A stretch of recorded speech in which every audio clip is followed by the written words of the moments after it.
If you've been twiddling with your radio dial over the last couple of weeks, you may have come across a brand new pirate station called Laser 558. Well, there she is. Europe's newest radio station, Laser 558.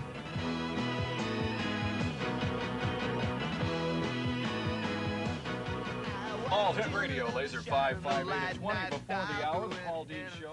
In the current speculation over Britain's pirate radio stations, Lasers created the biggest stir in only its first month on air. This has been achieved by an aggressive hard sell mix of hits and self-promotion. It's ironic that the newcomer is moored less than a mile away from Radio Caroline, the first pirate ship which began broadcasting 20 years ago. What makes Laser different is the scale of its ambitions and that the money behind it, its crew and DJs, are all American.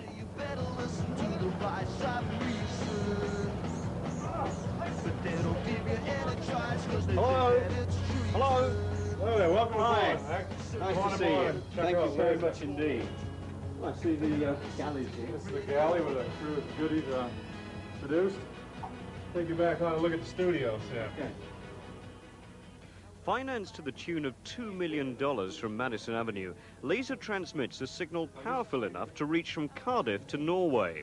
Its promoters, Music Media International, claim to be ushering in a new era of pan-European advertising, which will draw on multinationals such as Kodak and Levi's. But how, when you're 20 miles from the Essex coast and not allowed to enter Britain for fear of arrest, can you keep a station supplied with its lifeblood, records? We have a variety of ways of getting records. Many came over with the vessel after it left Port Everglades, Florida. We do get some off of our satellite system, our satellite telephone, and occasionally we will take them off the air for VHF station if that's necessary. What, you'll actually pirate them from another radio station? Is that pirating? But that's not all they pirate. For instance, they take their news from the BBC without paying for it. And the trouble is that sitting in international waters and supplied from Spain, which never signed the 1967 Marine Broadcasting Offences Act, there isn't much anyone can really do about it. Do you consider yourself a pirate? No, absolutely not. It's all an American crew. We're in international waters. It's a Panamanian ship. We don't even consider that the programming we're doing has any inkling of that, of being a pirate. We're broadcasting from international waters, so we're completely legal. I don't see what complaint there can be. Well, radio stations have to be signatories to the Geneva Convention as far as allotting frequencies are concerned. You've just taken 558. I don't know how to respond to that, actually. Laser. Respond or not, according to the Irish radio station RTE, Laser's signal interferes with their broadcast to London. But that doesn't seem to concern Laser's marketing president. There are certain laws which prohibit broadcasting within the territorial waters, or certainly on land. But once you're out beyond the territorial limit, the sea is free. It's one of the last completely free areas on Earth.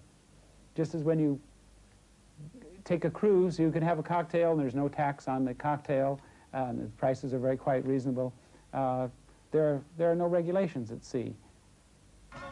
So what Laser's done with its freedom is provide Europe with the proven formula of an American top 40 station. This is Laser 558. Join us this weekend for a 60s Sunday.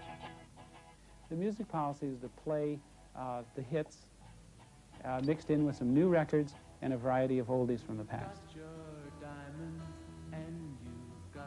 The pre-packaged music is picked up by a satellite receiver on board Laser from their programmer in New York.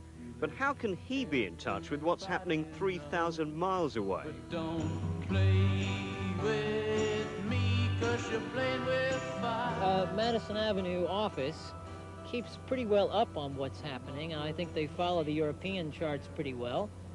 And on our regular runs from Spain, ships bring the records, and some we get by satellite transmission, and it's a pretty efficient system right now.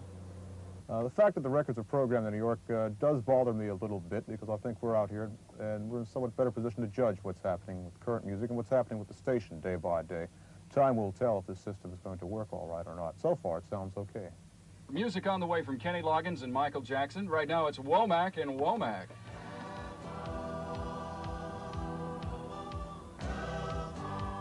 But how's the patent formula working back on land? No, I never heard of it. No? Yeah, I listen to it sort of whenever I can. They play 60s and Motown stuff. And I like that type of music, because they don't play all this sort of boring pop music that you get on Radio 1. When you listen to Radio 1, it's the same every day. It's the same person every day. You know, it's exactly the same music, pop music all the time. This is different, mixes it all together. Radio 1 and those sort of stations don't really cater for the kids, I don't think. I think they push more or less what they're plugging in the charts at the time. Not pop, really, you know, the mindless side of music, really. It just doesn't do heavy music or light music, sort of quite a good cross-section, as opposed to Radio Caroline, something like that. Well, I think Radio Caroline has been going after a different audience over the past few years. They certainly don't play the hits the way we do. They don't play all hits all the time, which, of course, is our policy. I think they may perceive of us as competition, though, because having listened to them, I've heard them go through some changes since we've come on the air. There has been a claim by Laser that Caroline's format has changed significantly since Laser has been on the air with the top 40. What effect has it had on Caroline? Well, absolutely no effect at all. I mean, we're an album station. They're, as I understand it, a top 40 station. Their prime objective is the Radio 1 Capital Radio audience. I found the hard sell American thing is not totally sincere, I think. Don't quite know, you know, how to define it, but it's a sort of a hard, brash, knock them over the head.